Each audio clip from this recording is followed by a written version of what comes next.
আলাইকুম। আজকে আমরা রোজ গার্ডেনে আসছি ঘুরতে 26শে মার্চ উপলক্ষে। যদিও অন্য কোথাও যাওয়ার দরকার ছিল, কিন্তু আমরা রোজ গার্ডেনে আসছি কারণ বাসা থেকে এটাই কাছে ছিল। তো দূরের কোথাও না যেয়ে রোজ গার্ডেনে ঘুরতে আসছি। আজকে এন্ট্রি ফি ফ্রি, আপনারা যারা যারা এখনো আসেন নাই চাইলে আসতে পারেন, উন্মুক্ত আছে। যে কোনো বয়সে যে কোনো ছেলে মেয়ে যে কেউ আসতে পারেন। তো আপনাদের সবারই আপ্যায়ন রইল, রোজ গার্ডেন এসে দেখে যাবেন। তো চলুন ভিডিওতে আমরা রোজ গার্ডেন দেখি।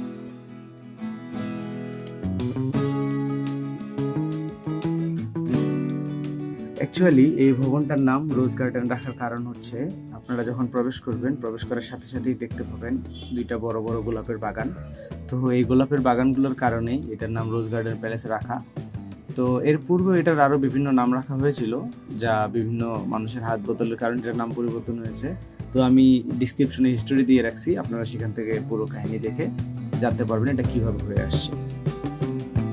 আপনারা প্রবেশের সাথে সাথেই দেখতে পাবেন বিভিন্ন ধরনের ভাস্কর্য এবং একটি প্যালেস, এবং প্যালেসের সামনে একটি ঝর্ণা ও একটি পুকুর। আমরা সাধারণত রাজা এবং রানী, যারা আগের যুগের মুঘল সম্রাট ছিল, তাদের যে প্রাসাদগুলো দেখে আসছি, সেই প্রাসাদের সামনে একটা পুকুর থাকে, এটাই স্বাভাবিক।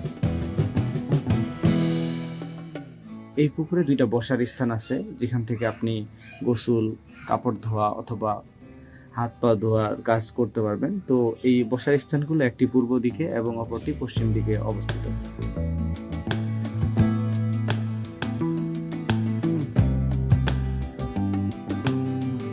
আমরা পুকুরের পাড় দিয়ে হাঁটতে হাঁটতে ভবনটির পিছন দিকে আসলাম, এবং ভবনটির পিছনেও বিভিন্ন ধরনের গাছপালা রয়েছে।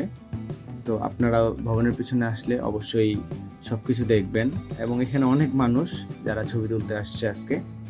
তো এই ভবনটি অনেক সুন্দর, অনেক কারুকার্য করা। ভবনটি মূলত 3 তলা বিশিষ্ট, কিন্তু আমরা 2 তলা পর্যন্ত যেতে পারি। এর উপরে 1তলা যাওয়া নিষেধ, অর্থাৎ যেটা ছাদের কক্ষ বিশিষ্ট। ভিতরে প্রবেশের পরেই আপনারা দেখতে পাবেন তাদের যে ডাইনিং স্পেস, অর্থাৎ তারা যেখানে খাওয়া দাওয়া করতো সেই জায়গাটি। তো তাছাড়া নিচে আর কিছুই নেই। এরপরে আমরা সিঁড়ি বেয়ে উপরে উঠে আমরা দেখতে পাবো বিভিন্ন ধরনের আসবাবপত্র তারা গুছিয়ে রেখেছে, এবং বিভিন্ন ধরনের বিছানা এবং সোফা, যেখানে তারা বসে আলোচনা করত। পাশাপাশি ওনাদের একটি শোবার রুম রয়েছে, এবং শোবার রুমের ঠিক বিপরীত পাশে আরেকটি রয়েছে, যেটা তাদের নাচ গানের জন্য যে রুমটা তারা ব্যবহার করত।